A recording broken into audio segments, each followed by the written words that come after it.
Ladies and gentlemen, welcome back to the third event of the 2025 Freestyle Chess Grand Slam Tour. This is the penultimate day. And today, the entire video will feature only Magnus and Hikaru games. And that is because Magnus and Hikaru are in the loser's bracket. And they are playing Praggnanandhaa, Ramesh Babu, and Wesley and Arjun Erigaisi, and Fabiano Caruana.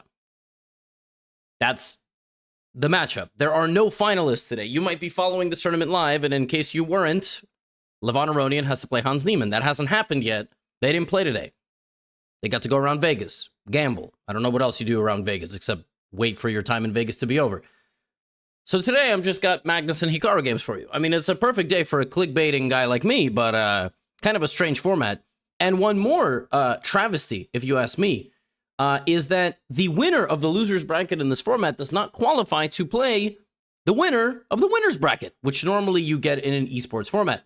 So we will just look at some games. This is the plan. So the day started off with Magnus and Pragg.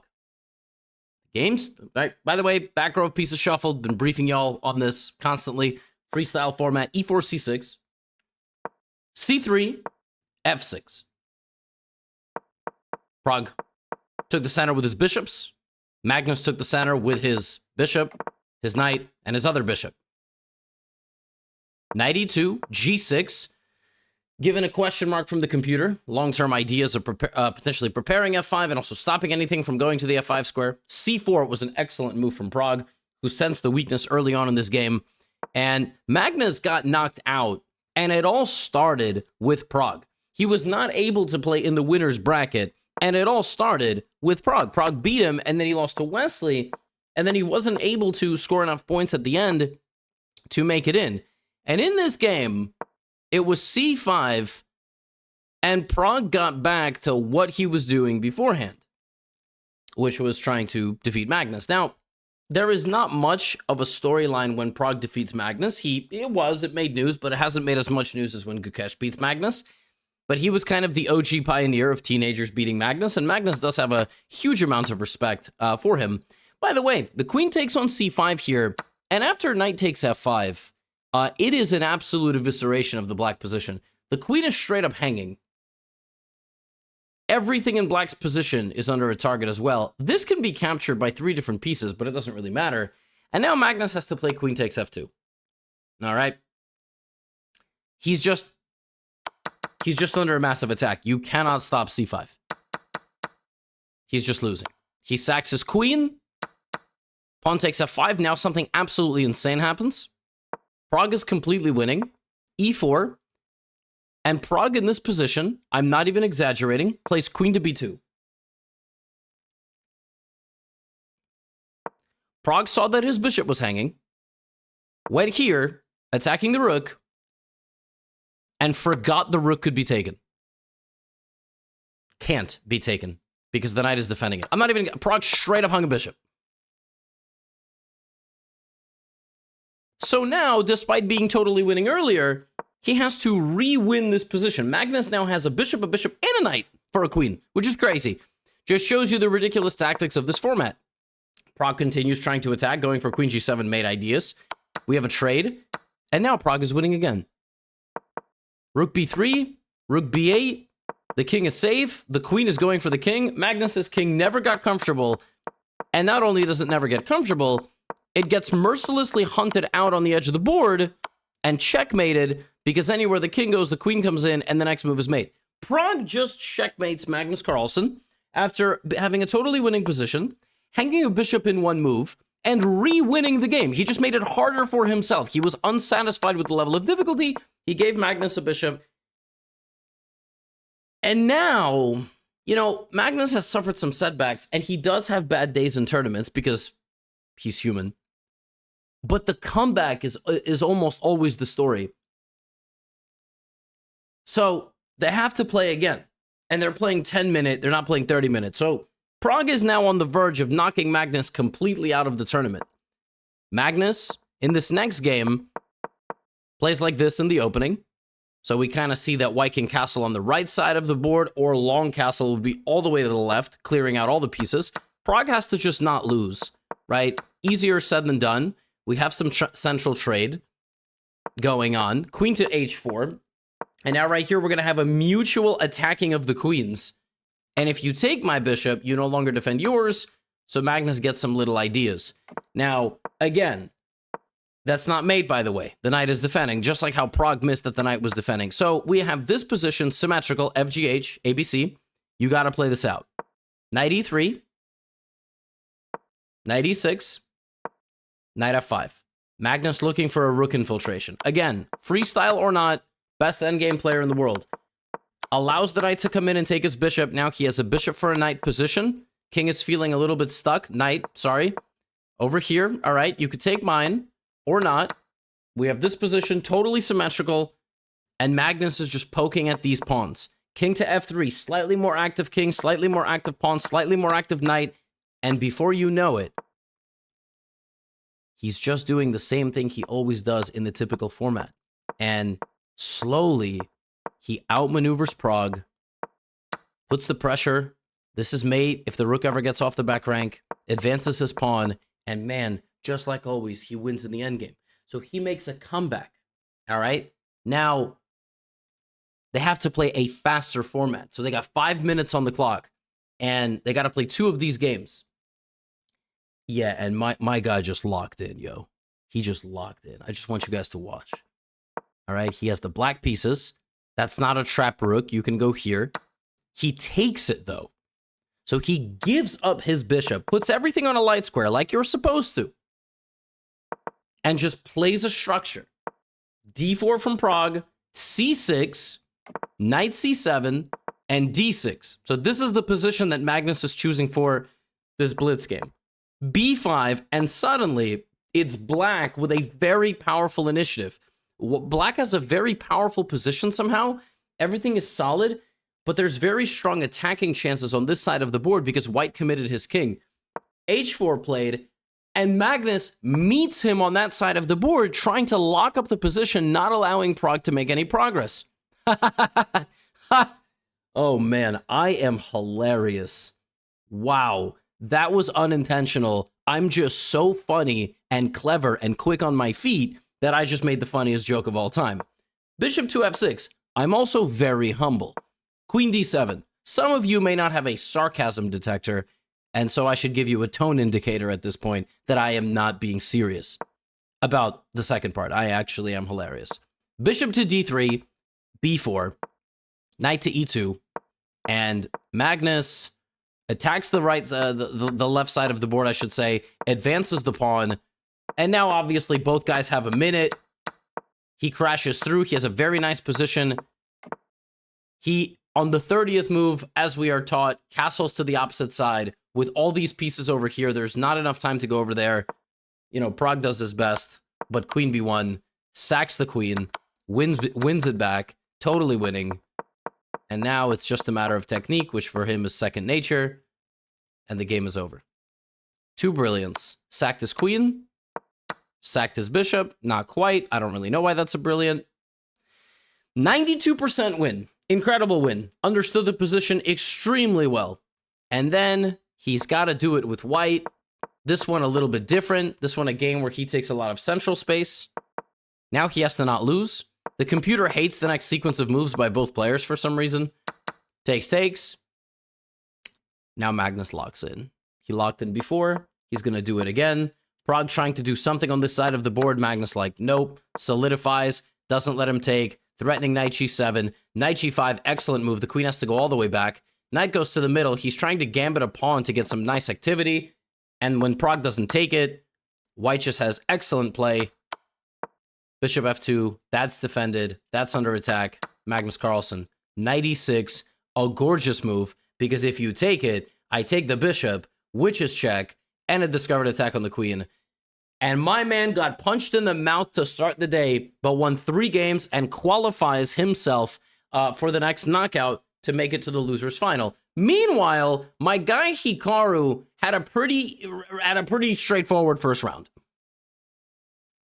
Please watch, and we will get back to regularly scheduled programming of Magnus Carlsen games.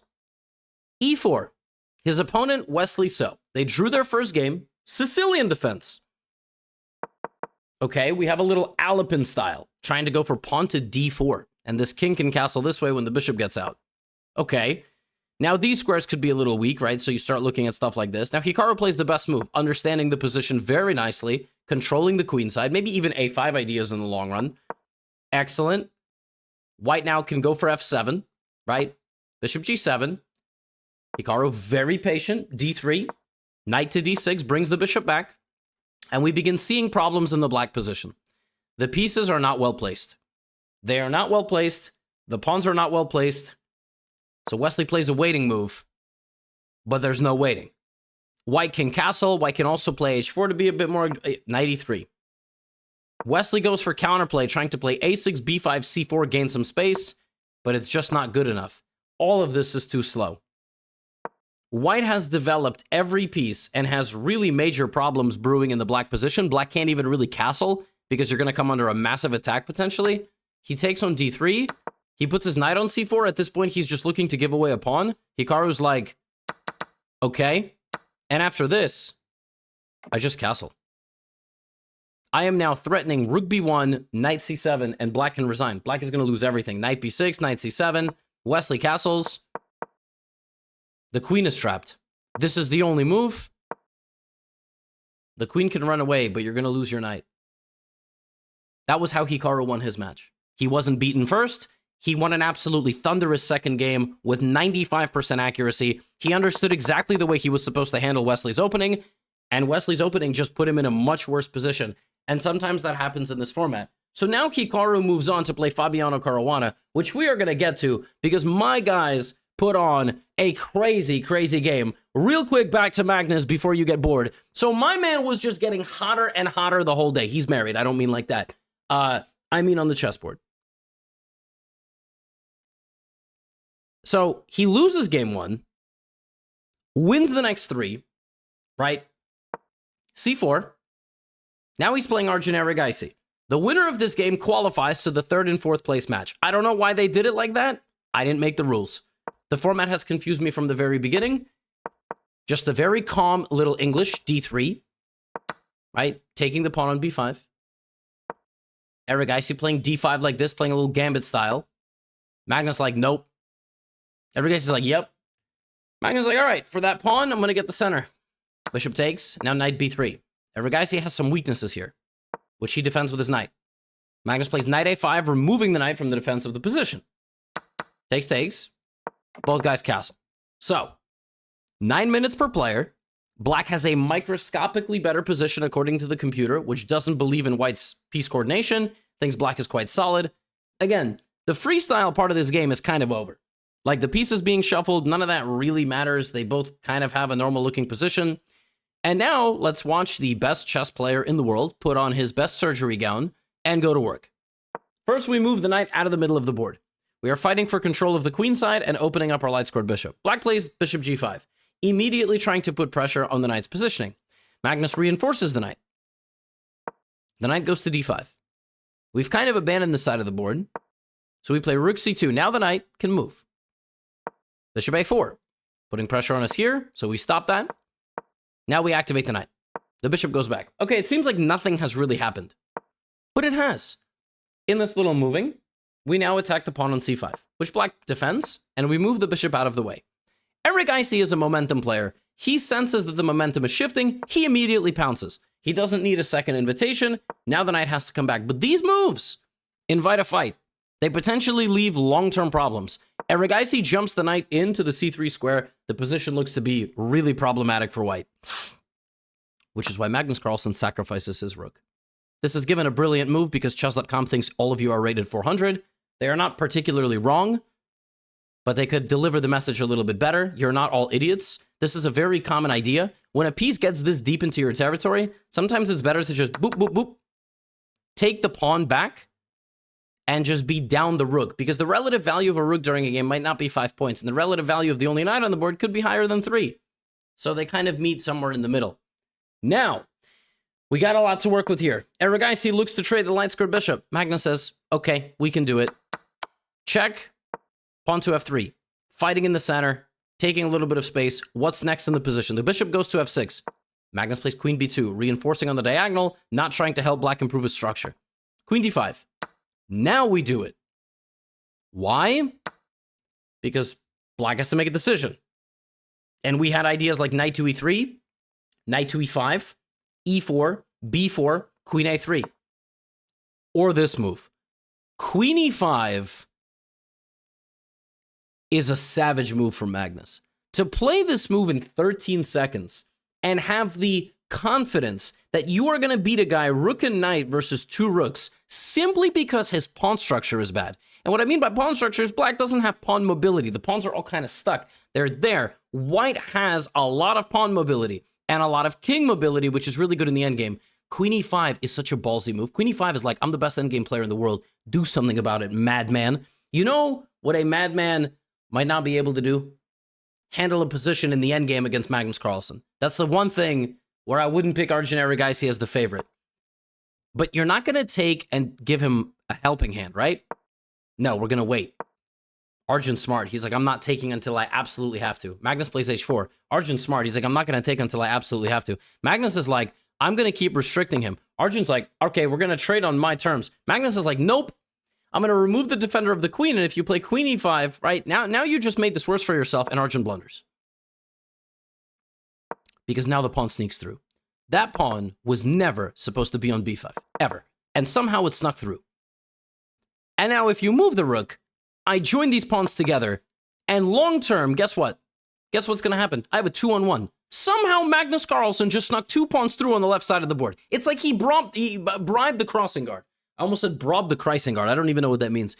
He bribed the crossing guard. Now you got the same problems you had in the position while the queens are having a staring contest. And you have a5 incoming. Rook e7, a5. Do you understand what this is like? This is like having a snake wrapped around your leg and slowly squeezing all the blood out of it. Can't say that this has ever happened to me. I'm just sort of drawing a, potential analogy between what I think it would be like. King to f8. Playing Magnus in an endgame is like going to a dentist. No disrespect to dentists. It is an important practice, but it's like one of the most hated professions by the customer. I mean, like the metal scraping on the teeth and the noise and the sounds. Oh my goodness. It's just that bad. Rook a8, the queens are still staring at each other, and Magnus plays a6. There is no rook b7. b6 isn't coming whenever you want it. And finally, Arjun does like, I don't know what to do. But the queen trade was offered to him 10 moves ago in this position. By the time he took the queen, all of this happened, and it hasn't gotten any easier. And guess what? Here comes the knight. Here comes the pawn. Here comes the king.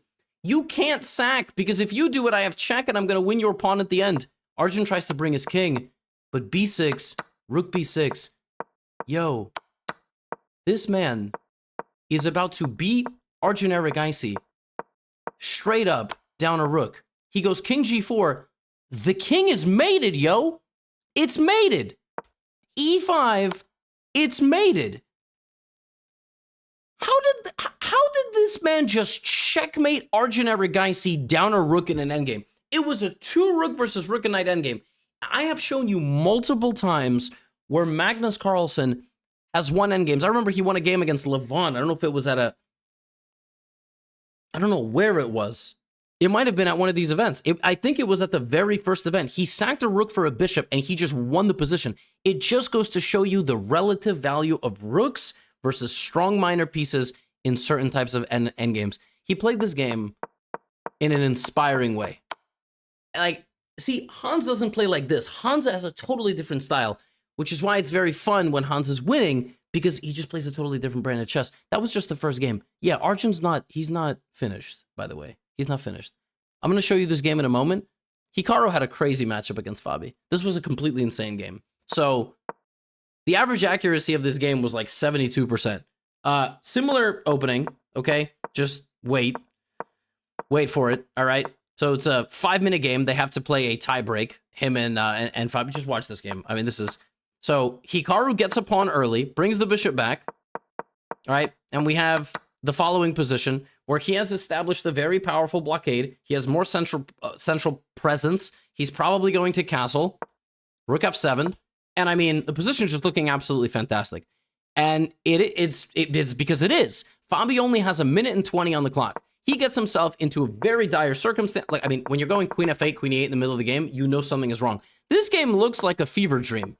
Because within the next 5 moves, Hikaru only makes massive improvements to his position up until this point. And then he's like, all right, I got to knock him out. d5, you got 30 seconds.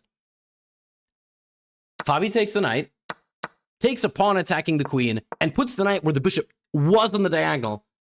And suddenly, Hikaru's position is like not as good as it was, and he also has 30 seconds.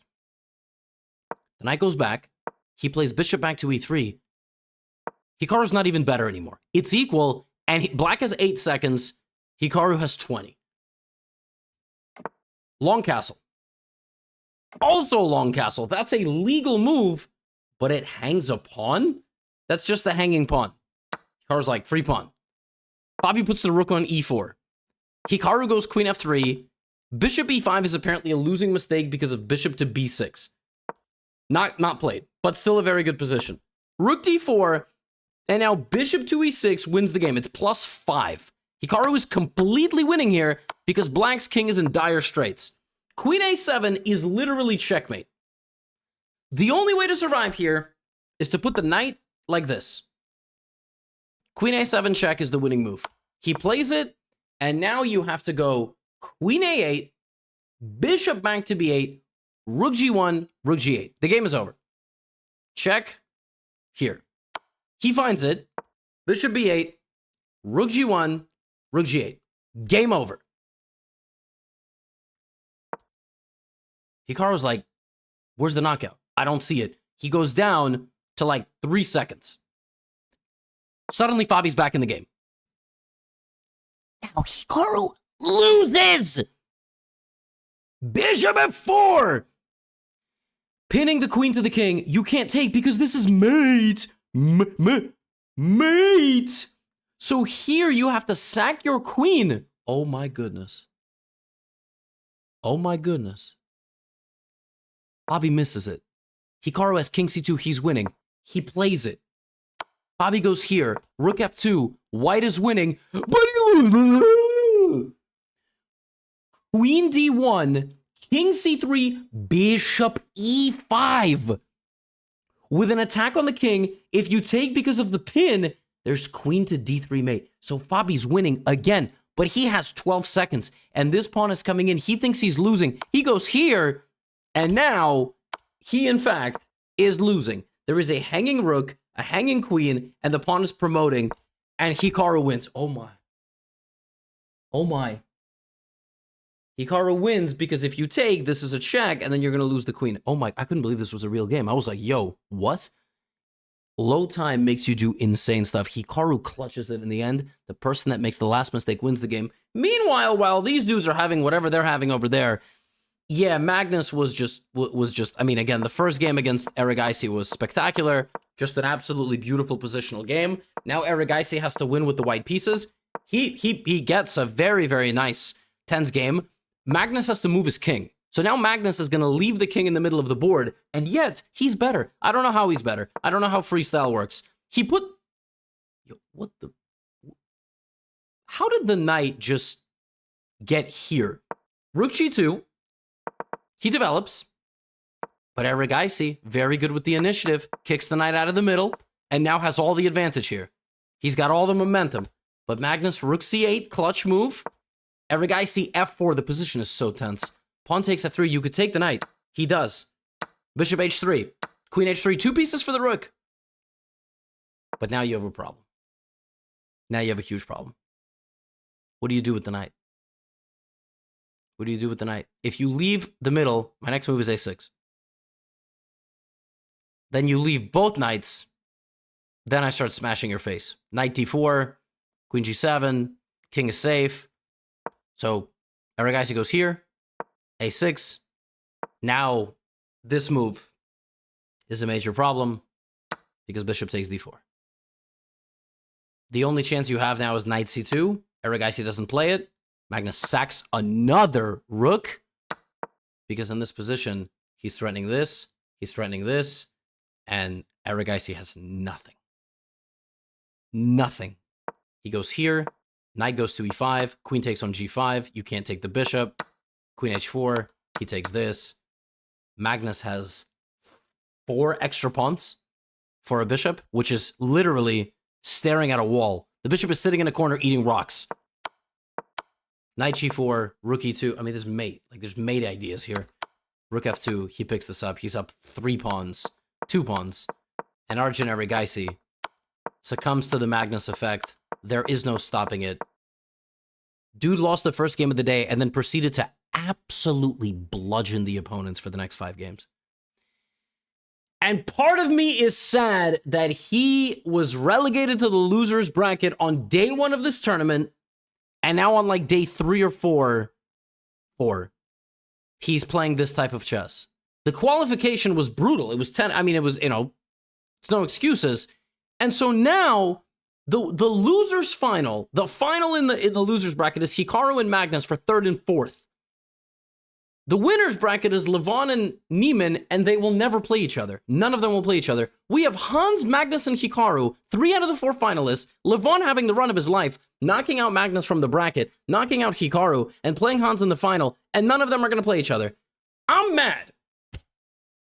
I'm just going to throw it out there. As a fan and spectator, I'm mad. I don't know if the venue cost a lot in Las Vegas and they had to end the tournament faster, but I want to see these dudes play each other, man. And now we're not even going to get to see it. We don't even get to see Magnus Hans at all. Anyway, tomorrow we have the finals. Tomorrow the tournament ends. Crazy. Get out of here.